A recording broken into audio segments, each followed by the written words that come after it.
Hello friends, welcome back to my YouTube channel. इस video में हम देखने वाले हैं AC circuit containing only capacitor, यानी कि अगर हमारे पास ऐसा सर्किट है जिसमें केवल कैपेसिटर लगा हुआ है तो उसका फेजर डायग्राम कैसे बनेगा, फेज डिफरेंस क्या होगा, फॉर्मूला कैसे हमें मिलेगा, वो हम देखने वाले हैं। चलिए without wasting time video start करते हैं। कैपेसिटर लगा हुआ है यानी कि इस तरह से हमारा सर्किट बनेगा। यहाँ पर एसी सर्किट यानी कि अल्टरनेट करंट हमारे यहाँ पर सोर्स लगा हुआ है जिसे हम इस सिंबल से रिप्रेजेंट करते हैं। ये हमारा क्या है, कैपेसिटर है।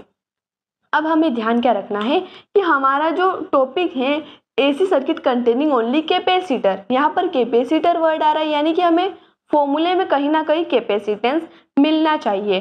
तो हमारे पास कैपेसिटेंस का फॉर्मूला होता है Q is equals to CV, जहाँ पर C हमारा कैपेसिटेंस, V हमारा पोटेंशियल डिफरेंस और Q हमारा चार्ज होता है।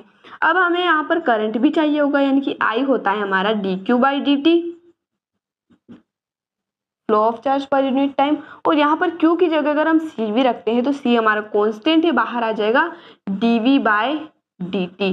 और V यहाँ पर वोल्टेज है और इस कंडीशन में हम यहाँ पर इसे EMF मान सकते हैं जिसकी वैल्यू होती है E0 sin ओमेगा t।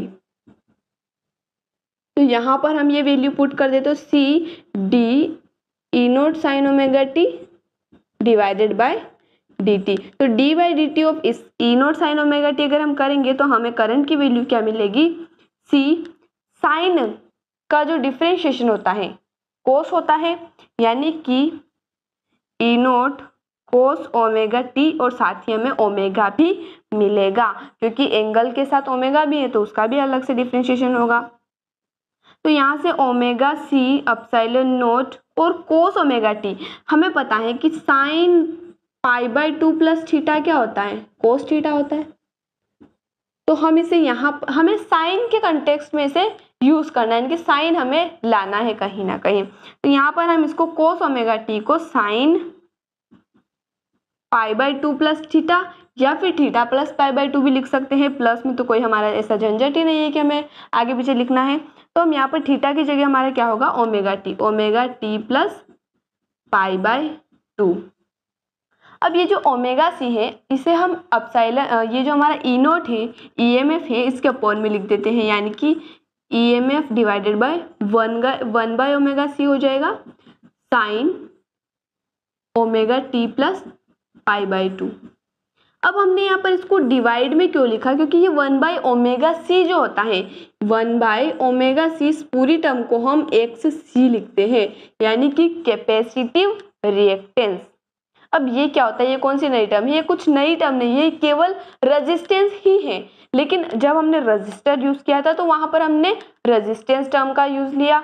अब कैपेसिटर यूज कर रहे तो कंफ्यूजन ना हो, इसलिए हम इस कैपेसिटर में जो रेजिस्टेंस है उसको हम कैपेसिटिव रेजिस्टेंस कह रहे हैं XC से, जिसे हम डिनोट कर रहे हैं। तो ये हमारा एक तरह से EMF बाय रेजिस्टेंस हो गया, जिसे हम क्या कहते हैं, करंट कहते हैं, यानी कि I इक्वल हो जाएगा I0 sine omega t plus π/2।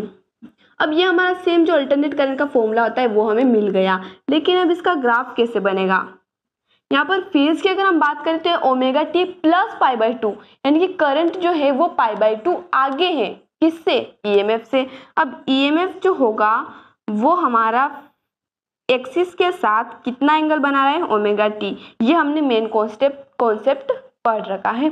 अब हमें क्या करना है, जो हमारा करंट है उसे π/2 आगे करना है, यानी कि यहाँ से एकदम परपेंडिकुलरली अगर हम देखें तो यहाँ पर एक 90 डिग्री का एंगल बनना चाहिए, π/2। यहाँ पर हमारा क्या होगा, करंट होगा। तो यही हमारा था फॉर्मूला और फेज डायग्राम जो कि हमने बना लिया। आई होप आपको वीडियो पसंद आया होगा। मिलते हैं अगले वीडियो में नए टॉपिक के साथ। धन्यवाद।